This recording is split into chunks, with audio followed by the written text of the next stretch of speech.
കുവൈറ്റിലെ അബ്ബാസിയയിൽ തീപിടുത്തത്തിൽ ഒരു കുടുംബത്തിലെ 4 പേർ മരിച്ചു. ആലപ്പുഴ തലവടി സ്വദേശികളായ മാത്യു മുളയ്ക്കൽ, ഭാര്യ ലിനി എബ്രഹാം, 2 മക്കൾ എന്നിവരാണ് മരിച്ചത്. നാട്ടിലായിരുന്ന ഇവർ ഇന്നലെയാണ് കുവൈറ്റിൽ തിരിച്ചെത്തിയത്. സുരേഷ് വെള്ളിമുറ്റം വിവരങ്ങളുമായി ചേരുന്നുണ്ട്. സുരേഷ് ഏട്ടാ, ഗുഡ് മോർണിംഗ്. ഈ നാട്ടിൽ നിന്നും തിരിച്ചെത്തിയ അന്ന് തന്നെയാണല്ലോ ഈ ദാരുണമായ സംഭവം ഉണ്ടായത്. ഈ നാട്ടിൽ നിന്ന് തിരിച്ചെത്തിയ അന്ന് ഇവർ മറ്റെന്തെങ്കിലും തരത്തിലാണോ അപകടം ഉണ്ടായത്? അത്തരത്തിലൊക്കെ ഒരു ആശങ്ക എല്ലാവർക്കും ഉണ്ടാവും. അതുകൊണ്ട് തന്നെ ഇത് അന്വേഷിച്ച് എന്താണ് തീപിടുത്തത്തിന്റെ കാരണം എന്നത് കണ്ടെത്തേണ്ടിയിരിക്കുന്നല്ലോ. ആ തരത്തിൽ എന്തെങ്കിലും വിവരം നമുക്കിപ്പോൾ ലഭ്യമാണോ?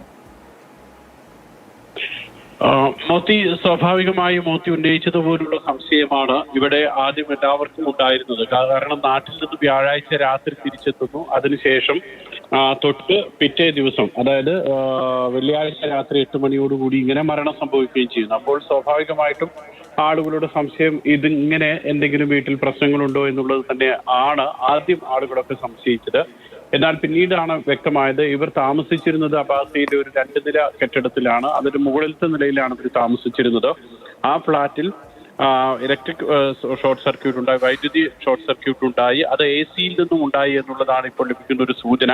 അങ്ങനെ AC യിൽ നിന്നും വിഷപ്പുക വരികയും ആ വിഷപ്പുക ശ്വസിച്ചിട്ടാണ് മരണം സംഭവിച്ചത് എന്നുള്ളതാണ് ഒരു പ്രാഥമികമായിട്ടുള്ള നിഗമനം ഇപ്പോൾ ലഭിക്കുന്നത്. ഏതായാലും മാത്യു മുളയ്ക്കൽ വർഷങ്ങളായിട്ട് ഇവിടെ ജോലി ചെയ്യുന്ന ആളാണ്. 40 വയസ്സാണ്. ജിജോ എന്നാണ് അദ്ദേഹത്തെ വിളിക്കുന്നത്. മാത്യു മുളയ്ക്കൽ, അതോടൊപ്പം തന്നെ ഭാര്യ നേരത്തെ പറഞ്ഞതുപോലെ ലിനി എബ്രഹാം 38 വയസ്സ്, 2 മക്കള്, ഐറിൻ 14 വയസ്സ്, ഐസക്ക് 9 വയസ്സ്. ഈ 4 പേരും സംഭവ സ്ഥലത്ത് വെച്ച് തന്നെ മരിച്ചു. അതിനുശേഷം ഇപ്പോൾ ആശുപത്രിയിലാണ് മൃതദേഹം ഉള്ളത്. ഈ മൃതദേഹം ഇനിയിപ്പോൾ നാട്ടിലേക്ക് കൊണ്ടുവരാനാണ് ഇവിടെയുള്ള പ്രവാസി സംഘടനകളൊക്കെ ശ്രമിക്കുന്നത്. പക്ഷേ ഇത്തരത്തിലുള്ള ഒരു മരണമായതുകൊണ്ട് തന്നെ അതിന്റെ അന്വേഷണമെല്ലാം നടത്തി നടപടിക്രമങ്ങൾ പൂർത്തിയാക്കേണ്ടതുണ്ട്. അതുകൊണ്ട് തന്നെ നാട്ടിലേക്ക് മൃതദേഹം കൊണ്ടുവരുന്ന നടപടികൾ വൈകാനാണ് സാധ്യത.